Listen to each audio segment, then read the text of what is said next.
Assalamualaikum warahmatullahi wabarakatuh. Pada kesempatan kali ini, saya akan mempresentasikan hasil paper saya yang berjudul Sejarah Perkembangan Akuntansi Syariah di Indonesia, yang merupakan tugas akhir dari mata kuliah Teori Akuntansi. Sebelum kita masuk ke topik pembahasan, perkenalkan, saya Merisha Dora Asalam, BP 181053-2051 dari jurusan Akuntansi Fakultas Ekonomi Universitas Andalas.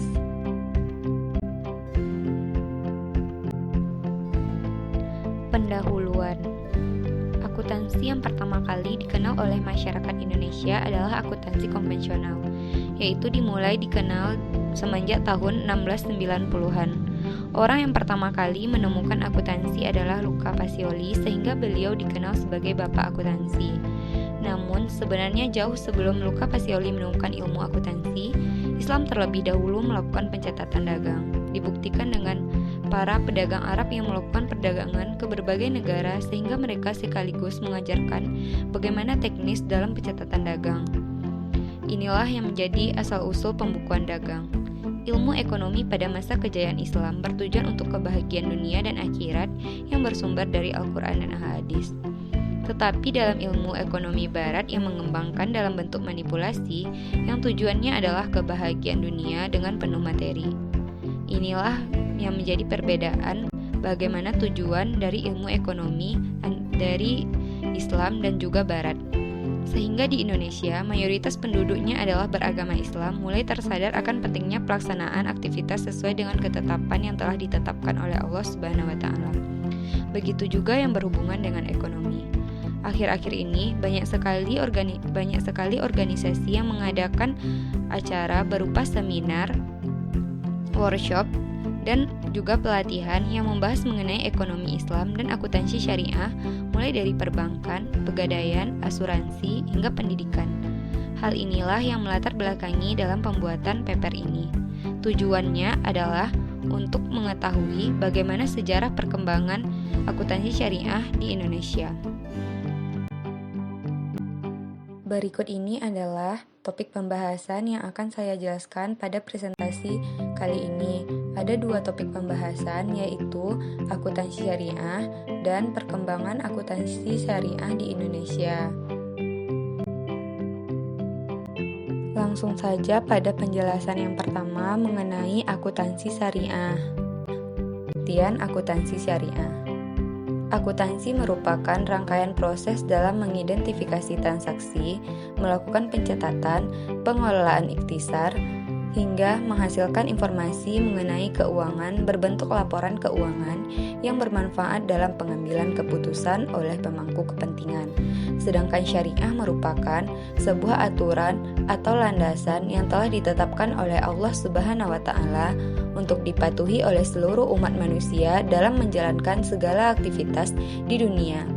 Akuntansi syariah ialah seluruh proses pencatatan dan pengikhtisaran transaksi serta aktivitas ekonomi dari entitas bisnis, baik individu atau perusahaan yang aturannya berasal dari Al-Quran dan As-Sunnah, atau juga disebut dengan Al-Hadis, yang memiliki tujuan mencapai kejayaan, kekayaan, atau kemakmuran yang sesungguhnya, atau disebut dengan istilah falah. Sederhananya, akuntansi syariah adalah akuntansi berlandaskan Al-Quran dan Al-Hadis sesuai dengan ketetapan yang telah ditetapkan oleh Allah Subhanahu wa Ta'ala. Pentingnya akuntansi syariah. Akuntansi syariah sangat berperan penting dalam kehidupan negara yang telah menerapkan ekonomi Islam. Al-Quran dan Al-Hadis telah menjelaskan bahwa setiap umat manusia memiliki kewajiban untuk melaksanakan aktivitas sesuai dengan syariah agama Islam. Sehingga akuntansi syariah sangat dibutuhkan, apalagi di dunia perbankan. Ada 3 poin penting yang menjadi pentingnya akuntansi syariah. Yang pertama adalah kewajiban atas pelaksanaan syariah. Yang kedua adalah kebutuhan akibat berkembangnya transaksi keuangan syariah. Dan yang ketiga yaitu pertanggungjawaban dalam menerapkan prinsip akuntansi syariah. Prinsip akuntansi syariah. Yang pertama adalah pengungkapan penuh. Dalam laporan keuangan akuntansi syariah, harus memberikan informasi atau hal yang penting dan apa adanya secara jelas tanpa adanya manipulasi, agar informasi yang diberikan tidak menyesatkan para pengguna. Hal ini juga telah ditetapkan oleh Allah Subhanahu wa taala dalam Quran surat Al-Baqarah ayat 282 sampai 283 yang menyatakan bahwa setiap orang yang bermuamalah hendaklah menuliskan dengan kebenaran. Hal ini telah dijelaskan dalam Al-Quran agar setiap informasi yang diberikan dalam laporan keuangan harus jelas dan tidak ada penipuan di dalamnya. Prinsip yang kedua yaitu konsistensi. Adalah aturan atau prosedur yang digunakan harus sama antar periode atau harus konsisten dari waktu ke waktu. Yang ketiga adalah akrual, yang artinya bahwa setiap kas langsung diakui pada saat terjadinya transaksi. Yang keempat adalah nilai tukar yang sedang berlaku. Dan yang kelima adalah penandingan, yaitu prinsip yang digunakan ketika beban harus bisa diakui bersamaan dengan pendapatan dalam satu periode.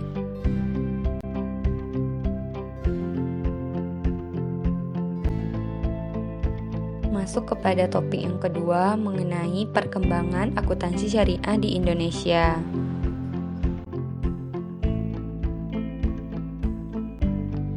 Awal mulanya akuntansi syariah di Indonesia. Dalam sejarah Islam menyebutkan bahwa akuntansi dalam ajaran Islam bukanlah seni ataupun ilmu yang baru. Karena dalam peradaban Islam terdahulu, akuntansi sudah dipraktikkan, yaitu ditandai dengan adanya Baitul Mal, adalah sebuah lembaga keuangan yang berfungsi sebagai bendahara negara, serta juga bertujuan untuk menjamin kesejahteraan sosial. Umat Islam pada saat itu telah memiliki akuntansi yang disebut dengan Kitabat Al-Amwal. Selain itu, banyaknya ilmu akuntansi yang terdapat dalam hasil karya para umat Islam. Pada mulanya, perkembangan akuntansi syariah di Indonesia ditandai dengan mulainya kajian yang dilakukan oleh para akademisi atau penelitian dan riset tentang cara melakukan pencatatan, mengidentifikasi transaksi, konsepsi, epistemologi, dan metodologi secara syariah. Dalam mengembangkan standar akuntansi syariah di Indonesia, Amin Musa, yaitu seorang anggota Komite Akuntansi Syariah Ikatan Akuntan Indonesia, menyampaikan bahwa latar belakang munculnya pengetahuan tentang akuntansi syariah dikarenakan banyaknya transaksi berdasarkan syariah Islam. Transaksi tersebut terjadi pada lembaga bisnis syariah maupun lembaga non-bisnis syariah. Karena hal inilah diperlukan adanya pengaturan atau standar untuk pencatatan, pengukuran, maupun penyajian untuk memudahkan para pengguna keuangan mempunyai standar yang sama dalam akuntansinya. Dikenalnya ekonomi dan juga akuntansi Islam, yakninya akuntansi syariah oleh masyarakat di Indonesia tak terlepas dari berdirinya Bank Syariah. Pendirian Bank Syariah pertama kali di Indonesia adalah Bank Muamalat Indonesia. Bank Muamalat Indonesia atau sering kita kenal dengan BMI adalah sebuah tonggak sejarah mulai diterapkannya ajaran Islam sebagai dasar bermuamalah. Pendirian lembaga ini tentu saja tidak mudah. Banyak perjuangan sekelompok masyarakat dan pemangku agama Islam dalam upaya mengajak masyarakat Indonesia bermuamalah berlandaskan Islam. Menurut Sawar Juwono 2011, kegiatan ini dipelopori oleh beberapa tokoh Islam terkemuka di Indonesia seperti Ikatan Cendekiawan Muslim Indonesia atau lebih kita kenal dengan ICMI dan Majelis Ulama Indonesia atau MUI. Tujuannya adalah agar masyarakat Islam di Indonesia terbebas dari unsur riba dengan cara mendirikan lembaga perbankan tanpa adanya riba, yaitu Bank Syariah. Berawal dari berdirinya Bank Muamalat Indonesia sehingga menjadi sebuah power atau pusat perubahan dalam ekonomi, pusat perubahan dalam berbagai ilmu pengetahuan dan dalam segi sosial lainnya, sehingga umat Islam di Indonesia dapat memahami bahwa pengajaran dan pengetahuan dalam agama Islam dapat dijadikan sebagai landasan bermuamalah. Berkembangnya akuntansi syariah di Indonesia. Setelah berdirinya bank syariah di Indonesia, tentu membutuhkan aturan seperti peraturan perbankan, pengawasan, dan pemahaman terhadap kegiatan syariah, serta dalam pembuatan laporan keuangan secara syariah. Sehingga proses akuntansi pada saat itu belumlah mengacu kepada akuntansi yang berlandaskan syariah Islam.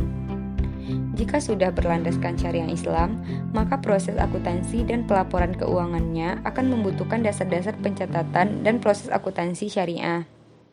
Maka berdasarkan fenomena di atas, muncullah kebutuhan akan akuntansi syariah Islam.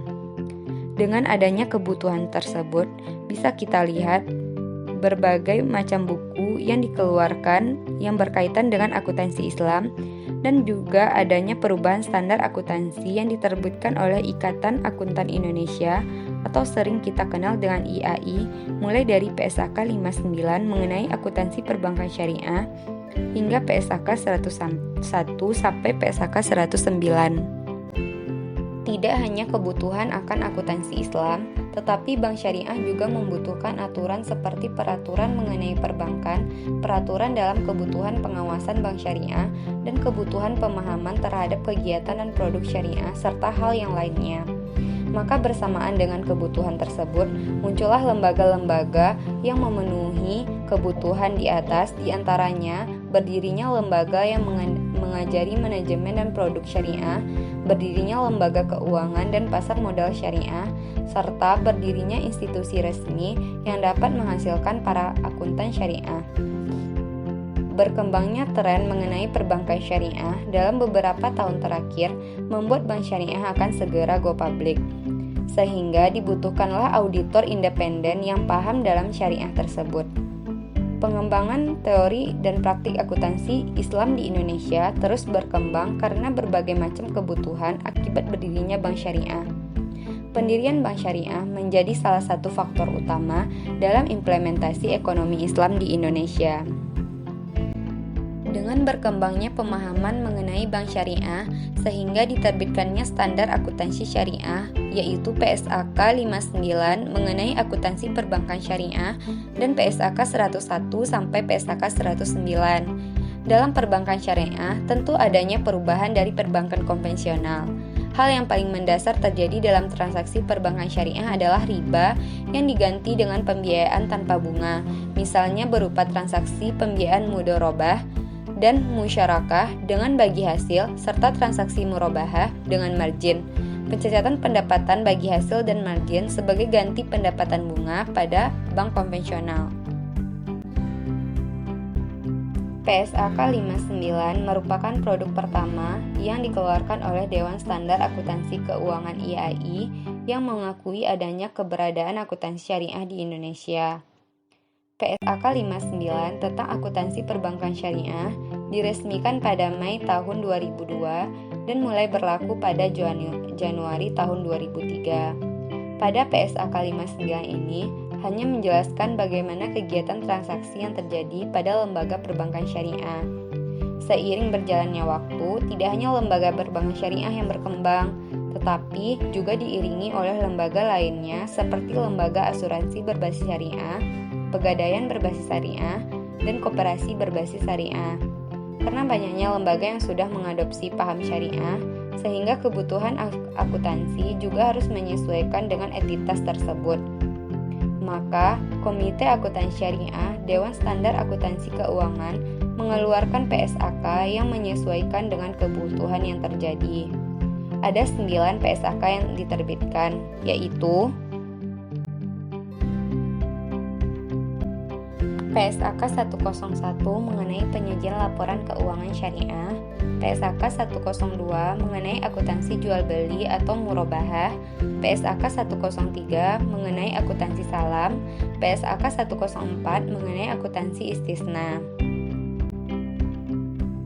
Selanjutnya, PSAK 105 mengenai akuntansi mudharabah, PSAK 106 mengenai akuntansi musyarakah, PSAK 107 mengenai akuntansi ijarah, PSAK 108 mengenai akuntansi transaksi asuransi syariah, dan PSAK 109 mengenai akuntansi zakat, infak, atau sedekah. Dalam laporan keuangan bank syariah juga terdapat laporan sumber dan penggunaan dana seperti dana infak, zakat, dan sedekah. Perlakuan transaksi berbasis kas atau akrual menjadi prioritas dalam akuntansi syariah ini. Menurut PSAK 101 paragraf 25 bahwa laporan keuangan lembaga syariah disusun berdasarkan basis akrual, kecuali laporan arus kas dan perhitungan pendapatan yang memiliki tujuan bagi hasil usaha dari pendapatan yang telah direalisasikan menjadi kas. Demikian juga menurut PSAK 59 paragraf 25 bahwa bagi hasil dapat dilakukan dengan dua metode, yaitu secara revenue sharing atau profit sharing.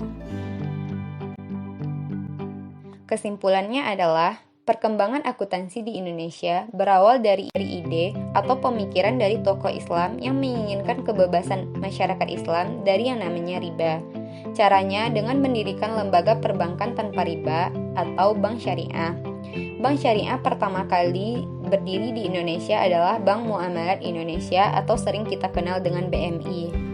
Dalam proses pendiriannya tentu banyak tantangan, sehingga perlu perjuangan sekelompok masyarakat atau pemangku agama Islam dalam upaya mengajak masyarakat Indonesia bermuamalah berlandaskan Islam. Setelah melalui tantangan tersebut, akhirnya berdirilah Bank Muamalat Indonesia atau BMI. Setelah berdirinya bank syariah tersebut, proses akuntansi pada saat itu belumlah mengacu kepada akuntansi yang berlandaskan syariah Islam. Sehingga melihat kondisi tersebut, muncullah berbagai macam buku yang berkaitan dengan akuntansi Islam, dan juga adanya perubahan standar akuntansi yang diterbitkan oleh IAI, yaitu PSAK 59 mengenai akuntansi perbankan syariah, serta PSAK 101 sampai 109.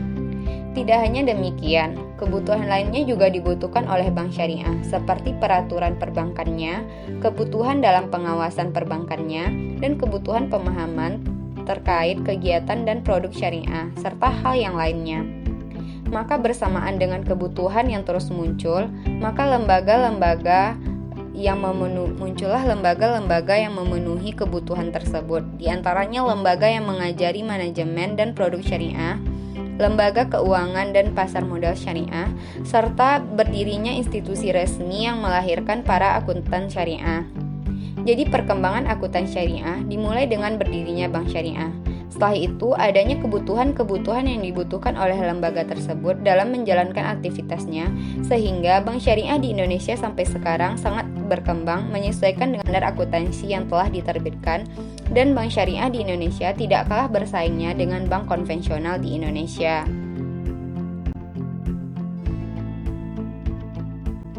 Sekianlah penjelasan mengenai sejarah perkembangan akuntansi syariah di Indonesia.